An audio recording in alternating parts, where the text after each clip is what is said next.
Hawks versus Knicks Game 2 was an exciting Game 2, one of the most exciting games we've had in the playoffs so far, and a lot of it has to go to MSG and the fans and how it's basically like a full arena now. Everybody, they were saying like Trae Young's balding or something, Trae, you're balding, some sort of chant like that, which I thought was hilarious. I just was really entertained, and it was like a sign, like quarantine is like gone, like not gone, but like 40% of people in the U.S. are vaccinated, like things are getting back to normal, and this was a big sign. I've been saying that throughout these playoffs, but this was just such a big moment for sports fans, just to watch a full packed MSG cheer for the Knicks, who were in the playoffs. This feels like a fever dream. The Knicks are a competitive team in the playoffs, but I mean, this game was really entertaining, I have to say. So, to start off, I thought it started off kind of slow. The Knicks definitely started off slow. The first half for them was real rough. They went on a pretty good run to start the game. It was like 10-6, and then Hawks came up and just were making shots, playing good defense, and Julius Randle couldn't get anything going. That was the biggest problem. He went 0 for 6 in the first half, and by the end of the third, he had shot 4 for 5.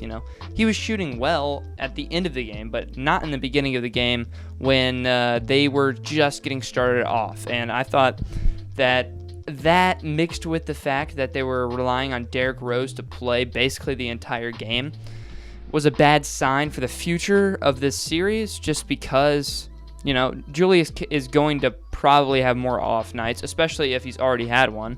I don't want to assume too much, but I don't think he's going to average 30 for the rest of the series.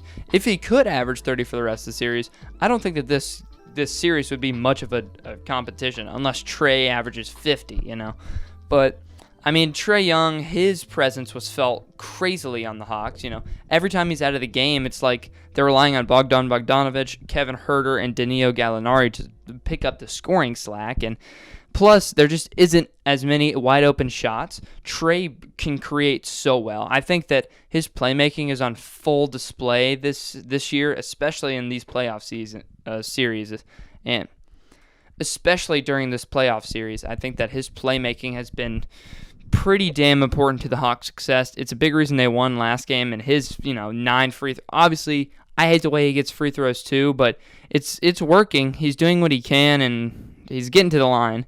But this game, he didn't do that nearly as much, and that was definitely something I was happy to see. D Rose played incredibly. He had 26 points, looked almost vintage D Rose. He played so many minutes, too. He only had a little bit of break at the beginning of the fourth quarter until he went back in and played the rest of the fourth. He didn't come out at all during the third. I don't think we saw Elfrid Payton for the last, half of the game. It was run by Derrick Rose. He ran the show. Julius Randle only had 15 points. Reggie Bullock was tied him for the second most points in the team with 15 points. And I think they were all threes. Reggie Bullock is a great shooter. I was very impressed with this performance. But D Rose put them and kept them in this game, and that's what mattered at the end of the day. On the Hawks side of things, I thought DeAndre Hunter played pretty well, but he missed some pretty clutch shots. He missed a big 3-point shot with 3 minutes to go that would have put them within 2 scores. I think it would have been like a 5-point or 6-point game.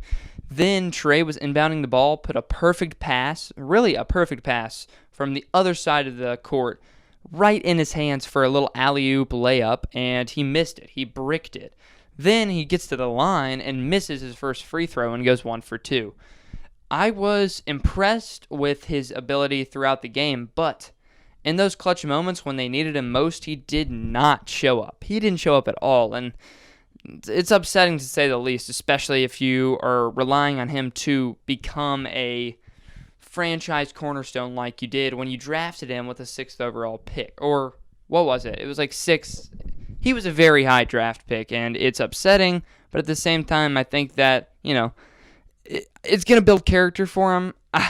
That's about as much as I can say. I want to see what he can do for the next couple of games in the series, especially when they go back home to Atlanta to play the next 2 games. But this Knicks run in the third quarter, 30-8, led by D Rose and Julius Randle, it it defined this game. It was what made this game entertaining. It was the comeback, the MSG fans going crazy. Like, literally, every single... It seemed like the arena was just getting louder and louder with each made basket. And as that crowd noise just jumbled everything up, it allowed for this team to just completely knock off their competition. The Hawks were not hitting threes. At the end of the game, they could not buy a bucket. They had a possession where they had 3 wide open threes.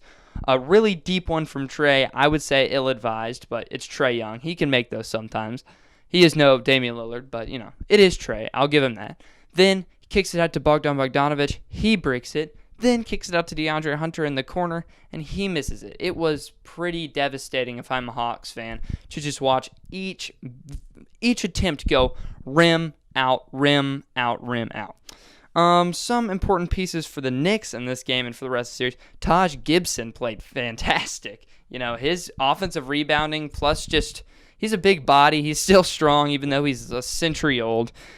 This team's so fun, and I really, really want them to win this series. I really want to see a competitive Knicks team play in the second round of the playoffs. I want to see what they can give whoever they play. So, with that said, I'm probably going to end the video here, keeping it on the short side, making sure that, don't take up too much of your time. But with that said, thank you so much for watching. Please do like and subscribe if you enjoy. I'm going to get videos out tomorrow about the Jazz game.